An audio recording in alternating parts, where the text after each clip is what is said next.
कोपरगाव तालुक्यातील डाऊस खुर्द, सवंतसर, धोत्रे, करंजी, धामोरी, टाकळी, जेऊरपाटोदा, कुंभारी, मंजूर आदी गावांमध्ये शासनाच्या शिवार संवाद सभेचं आमदार स्नेहलता कोल्हेंच्या अध्यक्षतेखाली आयोजन करण्यात आलं होतं।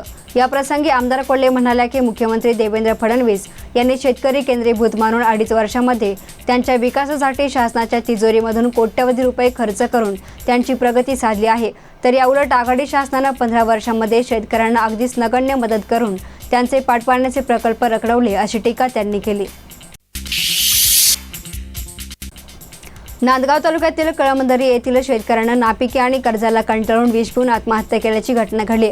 संभाजी सूर्यवंशी असं आत्महत्या केलेल्या शेतकऱ्याचं नाव असून त्यांच्यावर HDFC बँकेचे 7 लाख, सोसायटी आणि अन्य बँकेचे 3 लाख असे एकूण 10 लाख रुपयांचे कर्ज होते। नांदगाव तालुक्यामध्ये कर्ज आणि नापिकीला कंटाळून एका महिन्यामध्ये 7 शेतकऱ्यांनी आपल्या जीवनयात्रा संपवल्यात। साई9 आणि S9 न्यूज आयोजित बॉक्स क्रिकेट लीग 2017चा अंतिम सामना नुकताच शिर्डीमध्ये खेळवला गेला। यामध्ये S9 न्यूज संघानं साई9च्या संघाला 4 विकेटनं पराभूत केलं। साई9 संघानं 46 धावांचं आव्हान S9ला दिलं होतं। S9च्या संघानं अवघ्या 4 ओव्हरमध्ये हे आव्हान पूर्ण करून विजय मिळवला।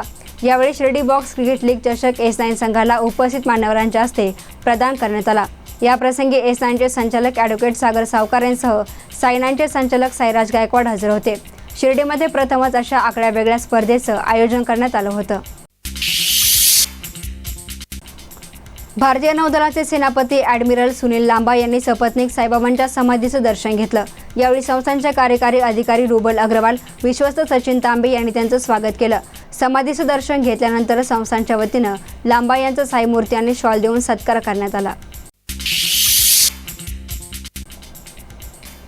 संजीवनी अभियांत्रिकी महाविद्यालयाच्या ट्रेनिंग अँड प्लेसमेंट विभागाच्या प्रयत्नामुळे नामांकित कंपन्यांमध्ये विद्यार्थ्यांना नोकऱ्या मिळाल्या आहेत। त्यामुळे आईवडिलांच्या स्वप्नांची पूर्तता महाविद्यालयानं केली आहे। अशा भाग्यवान पालकांचा सत्कार मातृदिनाच्या निमित्तानं होतोय, ही बाब अतिशय स्तुत्य आहे। यामध्ये आईचा सत्कार होतोय याचा आनंद आहे, कारण आई हीच प्रथम शिक्षिका असते, असे उद्गार आमदार स्नेहलता कोल्हे यांनी काढले। कोपरगाव येथे संजीवनी अभियांत्रिकी महाविद्यालयाच्या वतीनं आयोजित केलेल्या मातृदिन सोहळ्यामध्ये आमदार कोल्हे बोलत होत्या।